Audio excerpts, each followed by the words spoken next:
On est donc dans notre série, on a vu Abraham, on a vu Melchisédek. Aujourd'hui, je vous propose d'aborder et de parler de Jacob. Je l'ai nommé Jacob le trompeur transformé. On aurait pu dire Jacob le trompeur renommé aussi. On verra ça dans sa biographie. Dans l'évangile de Matthieu, cet évangile commence comme ceci. Voici la généalogie de Jésus-Christ, fils de David, fils d'Abraham. Abraham eut pour fils Isaac, Isaac eut Jacob, Jacob eut Judas et ses frères. C'est dans Matthieu chapitre 1, versets 1 à 2. Nous allons donc nous intéresser aujourd'hui à Jacob, qui est le fils d'Isaac et de Rebecca. Alors j'ai sauté Isaac, ne me demandez pas pourquoi, je ne sais pas. J'ai préféré faire Jacob directement. Je ne vais pas pouvoir les prendre tous de toute manière, à moins que vous vouliez que ça dure 3 ans. Donc, et je suis obligé de faire des choix.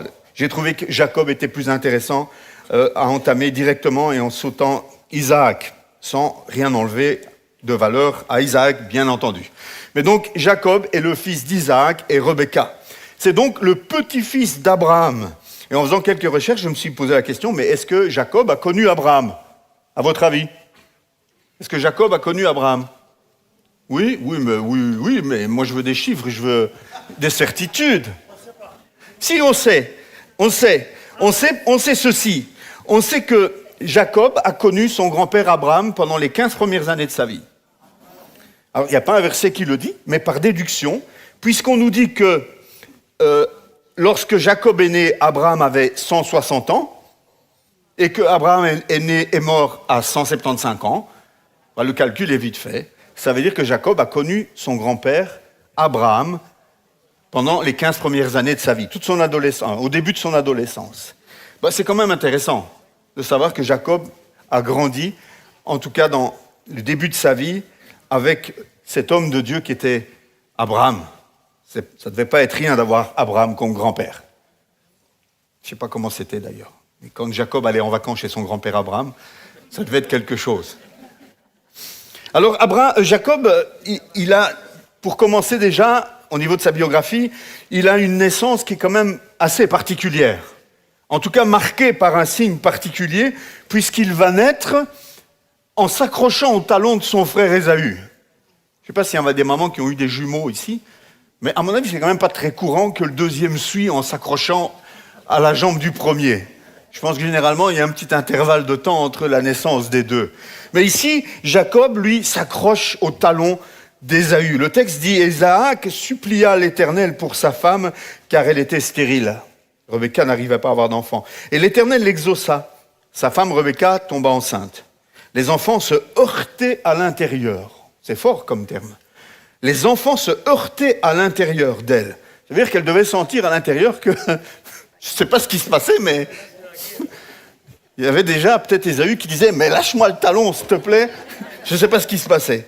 Mais en tout cas, les enfants se heurtaient à l'intérieur d'elle et elle dit « Si telle est la situation, pourquoi suis-je enceinte ?»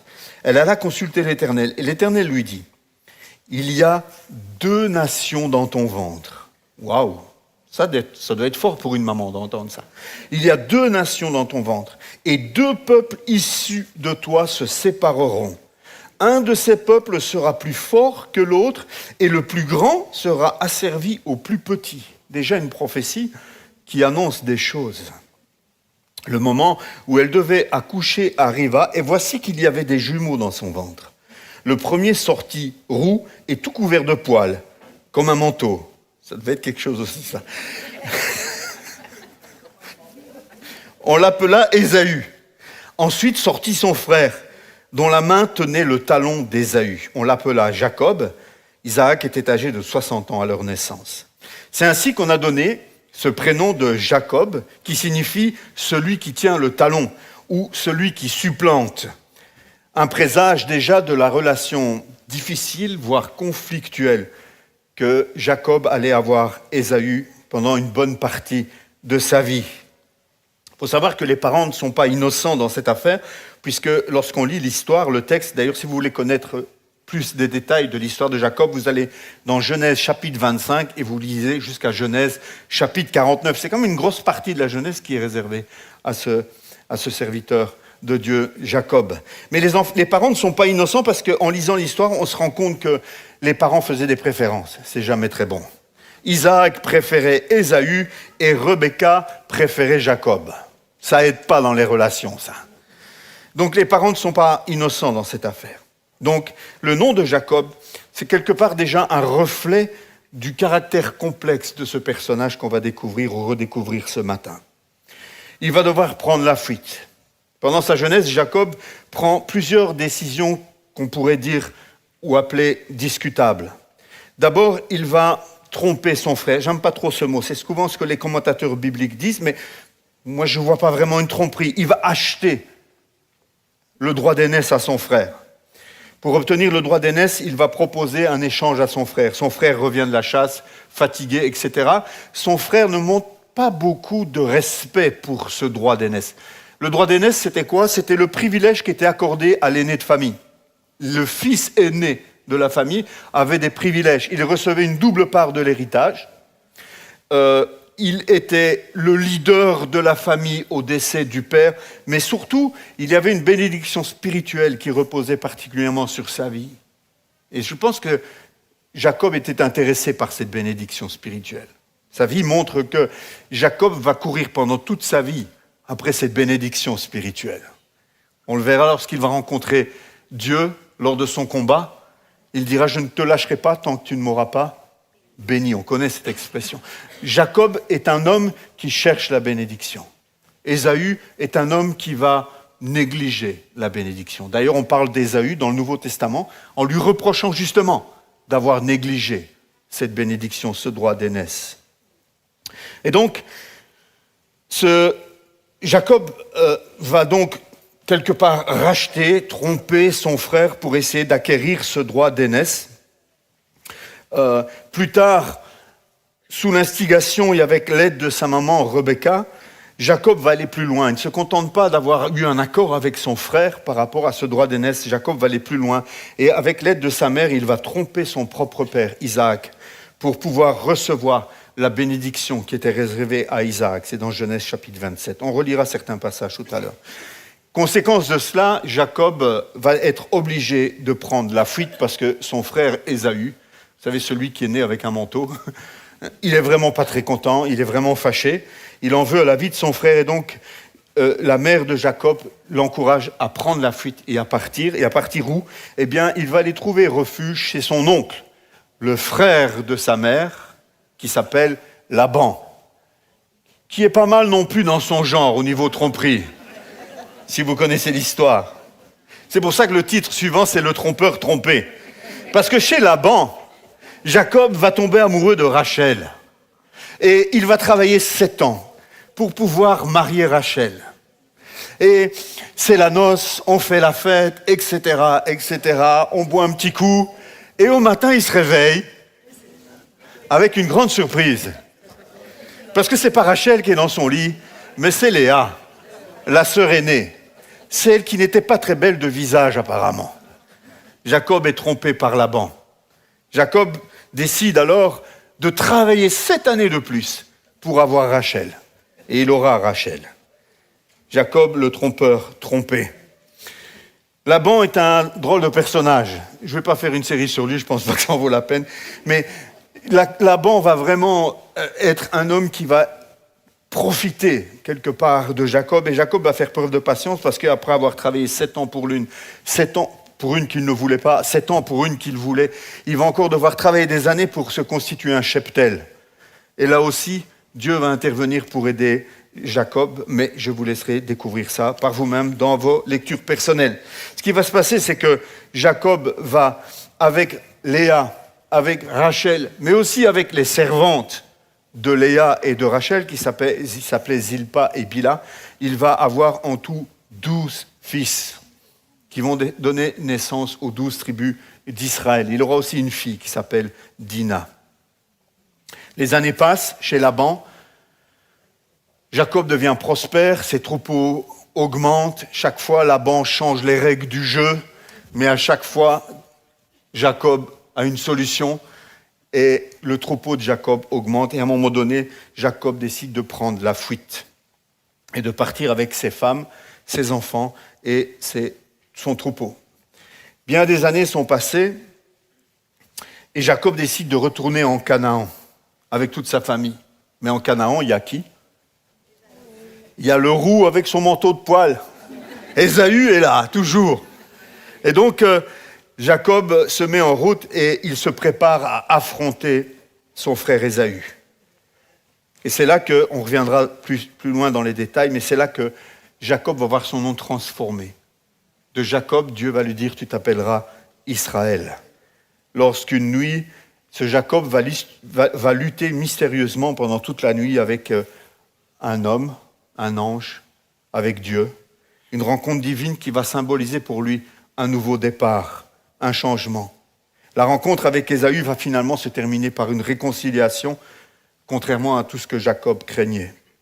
Jacob, qui s'appelle maintenant Israël, va aussi finalement, après de longs chapitres, va aller finalement s'installer en Égypte. Vous vous souvenez, Joseph va faire revenir son père.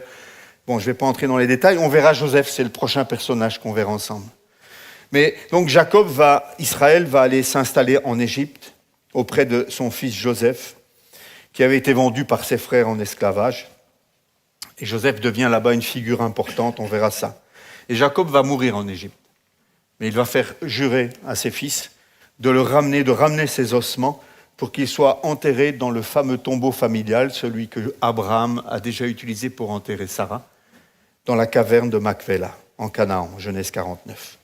Jacob est donc un personnage important dans l'histoire biblique et dans l'histoire d'Israël, une figure essentielle du peuple juif, car ces 12 fils sont à l'origine des 12 tribus d'Israël. Et comme je le disais dans l'introduction, dans la généalogie de Jésus au chapitre 1 de Matthieu,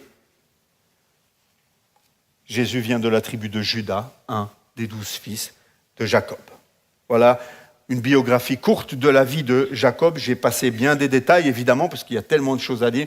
Si ça vous a donné l'eau à la bouche, je l'espère, allez relire ces chapitres de la Genèse.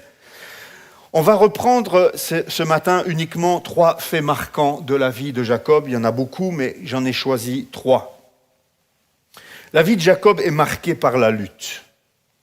Toute sa vie, Jacob est un homme qui lutte pour obtenir la bénédiction, pour obtenir plus, pour obtenir des choses. Il lutte quelque part avec Laban pour obtenir un troupeau. Il lutte quelque part pour obtenir la bénédiction. Il lutte pour avoir le droit d'aînesse. Il lutte même avec Dieu.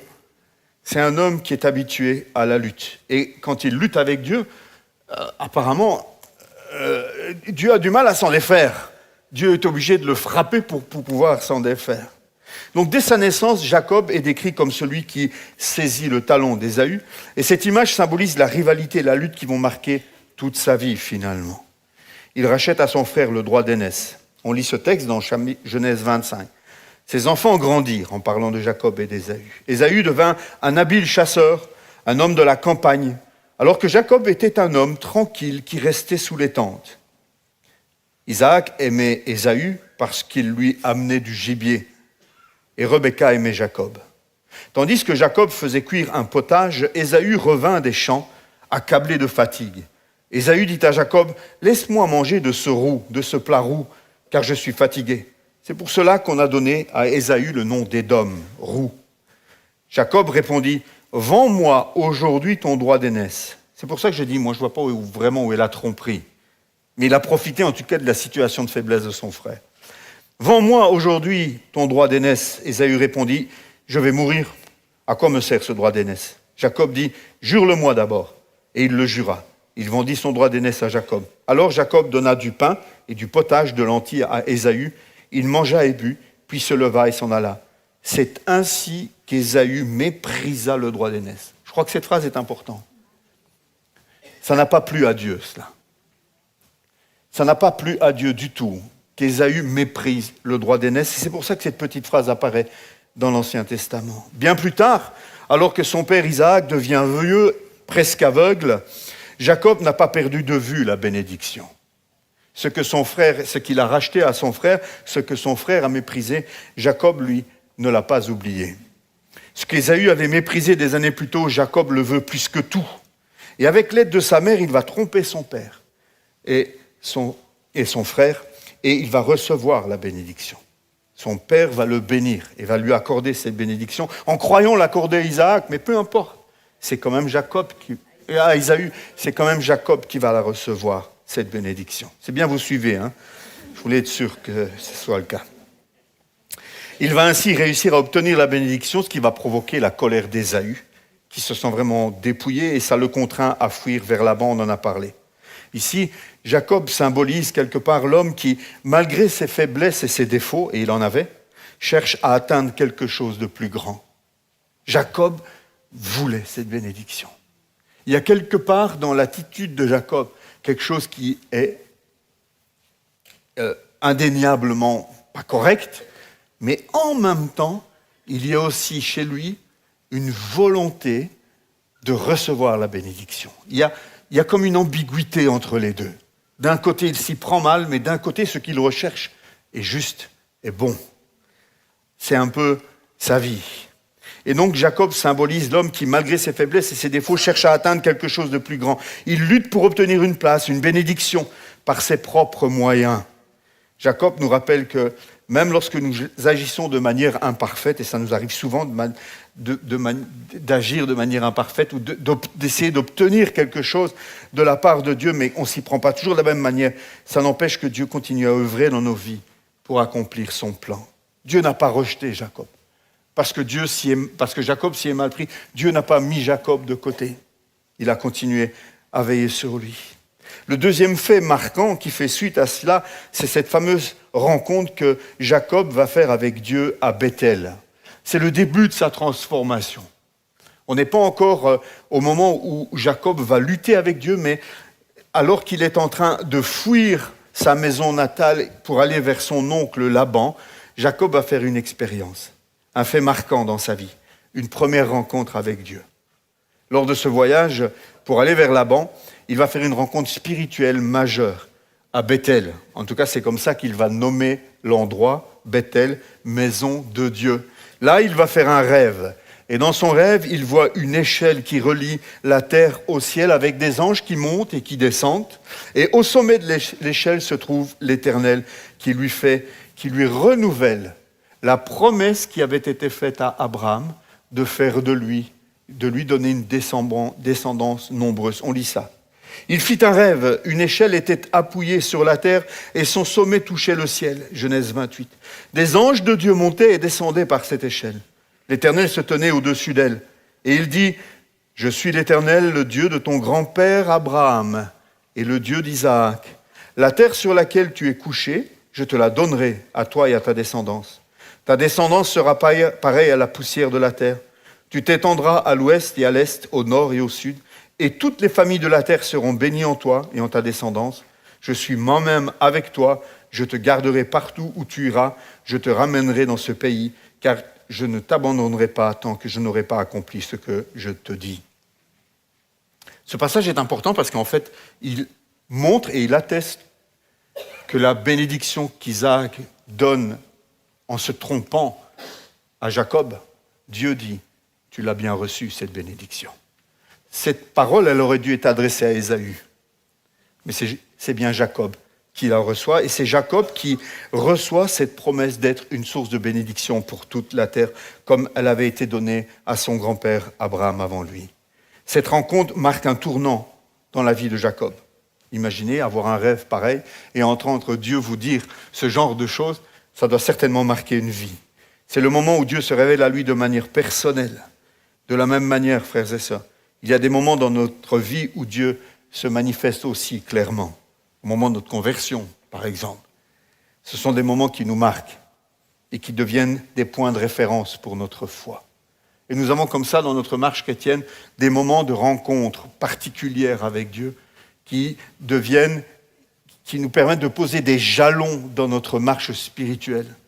Des jalons, des autels dans notre vie spirituelle vers lesquels on peut se tourner en disant « Aujourd'hui, je ne sais pas où tu es, Dieu. J'ai l'impression de traverser la vallée, j'ai l'impression de traverser un désert. » Mais dans ces moments-là, nous pouvons nous retourner et nous dire « Aujourd'hui, je ne sais pas où tu es, mais je sais que hier, tu étais là. Et avant-hier, tu étais là. Et tu as toujours été fidèle jusqu'à aujourd'hui. Alors, je ne crains rien aujourd'hui, même si je suis dans la vallée de l'ombre de la mort, parce que tu es avec moi.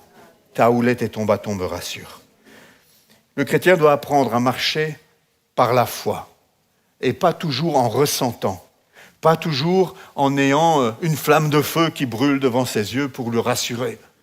Ça, c'est pas marcher par la foi, c'est marcher par la vue. Dieu veut nous voir marcher par la foi. Le troisième fait marquant, évidemment, c'est cette fameuse lutte avec Dieu, où là, Jacob va vivre une transformation finale, profonde. C'est le point culminant de son histoire, dans Genèse 32.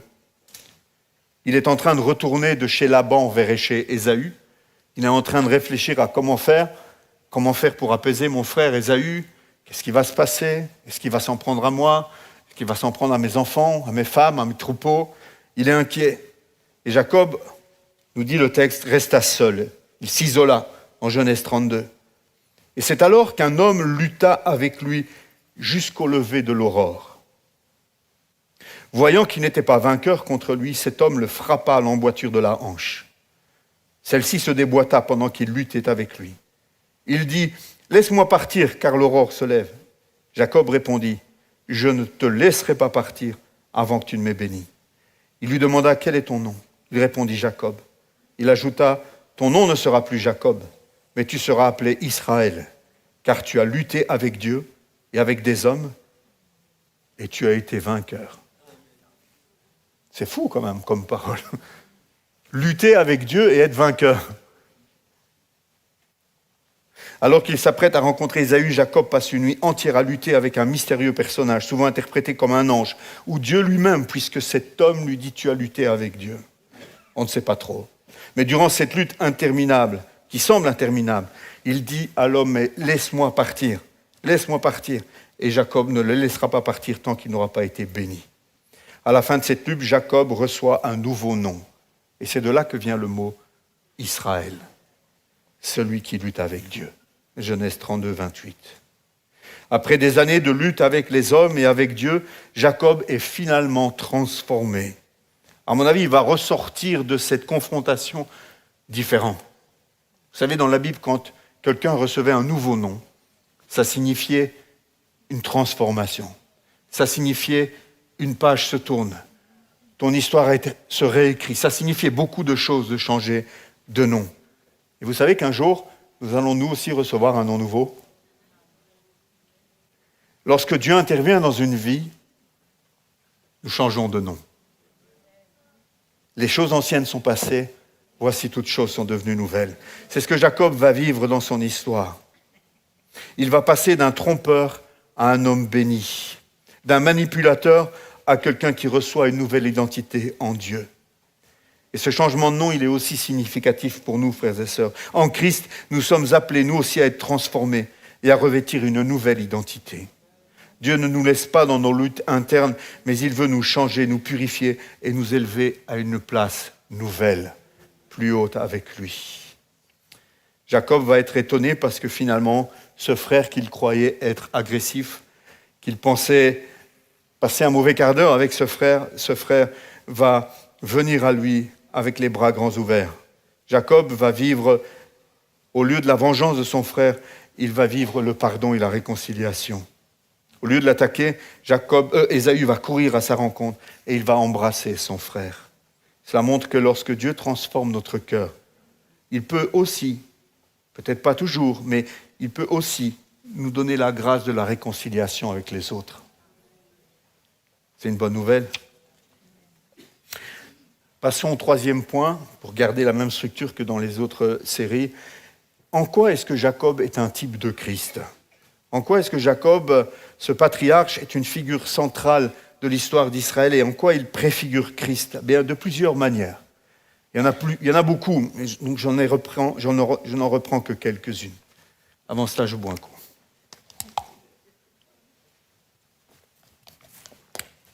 On a appelé ça christocentrisme. D'abord, on a un Jacob qui lutte pour obtenir la bénédiction divine, comme Christ est venu sur terre pour obtenir la bénédiction divine ultime, la vie éternelle pour chacun d'entre nous. Cela n'a pas été sans lutte pour Christ. Christ a lutté aussi. Christ a payé un prix fort. Jacob a lutté pour obtenir la bénédiction divine. Christ, lui aussi, est venu et a lutté pour nous obtenir la bénédiction divine, la vie éternelle. La lutte de Jacob annonce le sacrifice de Jésus qui s'est battu contre le péché pour que nous soyons bénis, nous aussi. Voilà ce qu'on peut voir en Jacob. On dit aussi que Jacob fait partie de la lignée des patriarches qui ont reçu les promesses de Dieu. Promesses qui culminent en qui ? En Jésus-Christ. C'est en Christ Jésus que cette promesse faite à Abraham d'être une bénédiction pour toutes les nations, c'est en Christ Jésus que cette promesse s'est réalisée.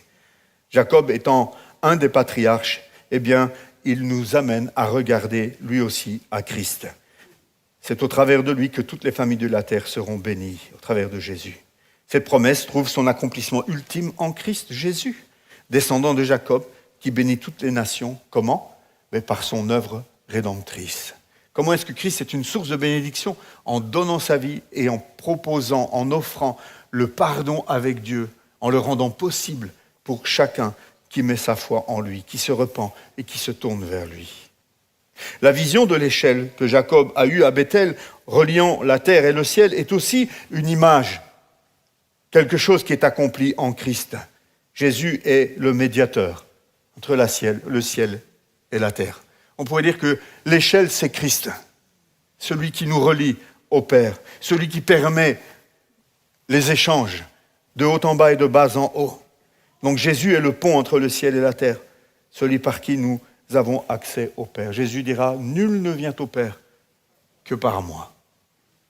Contrairement à ce que beaucoup disent, il y a plein de chemins pour arriver à Dieu. Tous les chemins mènent à Dieu. Non, c'est faux. Il y a un chemin. Jésus dit, je suis le chemin, la vérité et la vie. C'est un discours qui n'est pas politiquement correct, qui n'est pas très apprécié, mais c'est le discours de la parole de Dieu. Ce n'est pas le mien, ce n'est pas moi qui le dis, ne me jetez pas à moi les pierres. Jetez les pierres à celui qui a écrit. Jésus dit, je suis le chemin, pas un chemin. Jésus n'a pas dit, vous pouvez passer par moi ou bien par bidule truc ou machin chouette. Non, il a dit, je suis le chemin. Nul ne vient au Père que par moi. C'est un discours qui est radical. Jésus est cette échelle, Jésus est ce chemin, cet intermédiaire. Jacob, dont le nom signifie trompeur, est transformé en Israël, celui qui lutte avec Dieu.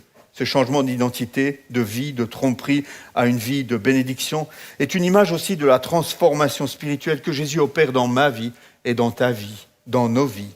C'est en tout cas ce que Jésus veut faire dans la vie des croyants, les transformer. Est-ce que nous n'avons pas tous été un Jacob le trompeur, quelque part, à des échelles différentes, mais quelque part, nous nous retrouvons dans Jacob, à la recherche de Dieu. Et parfois, on a utilisé toutes sortes de chemins différents avant de rencontrer le vrai Dieu. On a essayé ceci, on a essayé cela, on a tâté, mais quelque part, au fond de nous, il y avait cette pensée de l'éternité, il y avait ce désir, cette conscience qu'il devait y avoir autre chose. Et on a cherché. On s'est trompé. Mais Dieu est venu à notre rencontre. Dieu a vu notre désir, Dieu a vu notre cœur qui cherchait, et Dieu est venu à notre rencontre. Et il nous a bénis. Il nous a bénis en nous permettant de le connaître. Il nous a bénis en nous pardonnant. Il nous a bénis en nous transformant. Il nous a bénis en rétablissant la relation personnelle avec lui. Il nous a bénis en nous promettant des bénédictions extraordinaires. Il nous bénit en venant nous chercher, en nous préparant une place, en intercédant pour nous. Jésus est celui qui nous transforme par sa grâce, nous donnant une nouvelle identité comme enfants de Dieu. 2 Corinthiens 5, 17. Et voici, celui qui est en Christ est une nouvelle créature. Enfin, Jacob, après des années de conflit avec son frère Ésaü, finit par se réconcilier avec lui. Et cette réconciliation aussi, quelque part, annonce celle que Jésus apporte entre Dieu et les hommes. Il y a une intervention de Dieu dans cette histoire entre Jacob et Ésaü. Il est clair que Jacob essaye de mettre en place une stratégie humaine.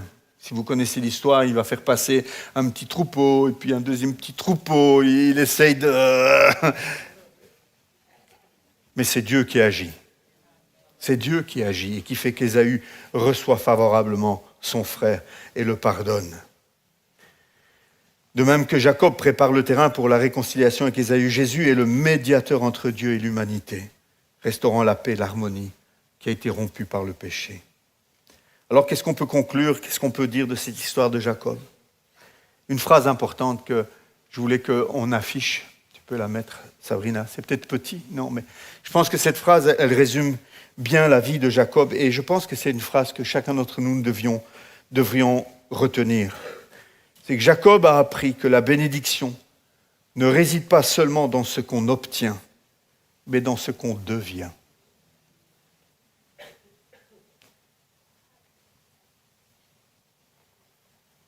Nous sommes plus intéressés par ce que nous obtenons, mais Dieu est intéressé par ce que nous devenons. Est-ce que vous comprenez ce qui se cache là derrière? Je crois que c'est important vraiment de saisir cela. Nous passons notre vie à courir pour obtenir des choses. Nous devons être comme Jacob à un moment donné. À un moment donné de notre vie, nous devons réaliser que c'est ce que nous devenons qui compte. Nous pouvons obtenir des tonnes et des tonnes de choses. Si nous ne devenons pas, ça n'aura servi à rien. Je relis la phrase. Vous pouvez la noter sur vos notes là. Jacob a appris que la bénédiction ne réside pas seulement dans ce qu'on obtient, mais dans ce qu'on devient. Cette phrase, je l'aime. Dieu avait déjà prévu de bénir Jacob, mais ce dernier devait d'abord être transformé pour recevoir pleinement la bénédiction. Et c'est vrai pour chacun d'entre nous. Ne résistons pas à l'action du Saint-Esprit qui veut nous transformer, frères et sœurs. Parce que la bénédiction se trouve au bout de la transformation. Nous résistons à la transformation. Et nous voulons la bénédiction sans la transformation. Mais cette histoire nous rappelle que la bénédiction vient après la transformation. La vie de Jacob nous enseigne plusieurs leçons précieuses. D'abord, la persévérance dans la foi. Jacob a traversé des moments de tromperie, de fuite, de lutte, mais il n'a jamais cessé de rechercher la bénédiction divine. C'est ce qui caractérise sa vie. La transformation personnelle aussi. Comme Jacob, nous avons tous besoin d'être transformés par Dieu. Ce processus implique parfois des luttes, mais ces luttes sont nécessaires pour que Dieu change notre identité.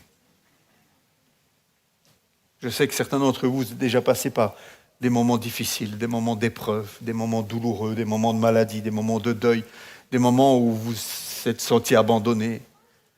Parfois, je me souviens de certains m'ont dit, mais c'est derrière moi, mais où était Dieu dans ces moments-là?